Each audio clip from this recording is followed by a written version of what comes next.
ત્રણ દાડાથી મોટિયાળા મારી ચહેરની રાહ જોઈને બેઠા. ધંધો નહીં હોય ને ધંધો રોજી રોજગાર આલે, દીકરા નહીં હોય ને દીકરા આલે.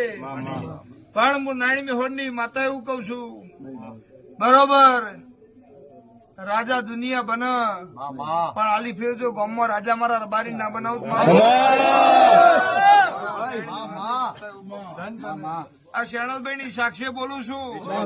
સરપંચ નો સોગો નામે લાવું મારું નામ પડીએ એવું હું નારાયણ હોન ની માતા કઉ છું. અને બોલેલું જો ના પડ્યું તો પડ્યું મારું રબારી ની માતા નું. પણ રબારીઓ 100 એવા ને એવા રજો હો. આ તમારો ભાવ પાડીને હું રાજી થઈ જતી ના. હું નારાયણ હોડ ની માતા એવું કઉ છું, અસો લાડમના ચહેરા લડાવો છો સદાય મારી નાતના ના લડાવું મારું એવું હું નારાયણ હોડ ની માતા કઉ છું. હે તમારા માલે ઢોરે મજા મોણસે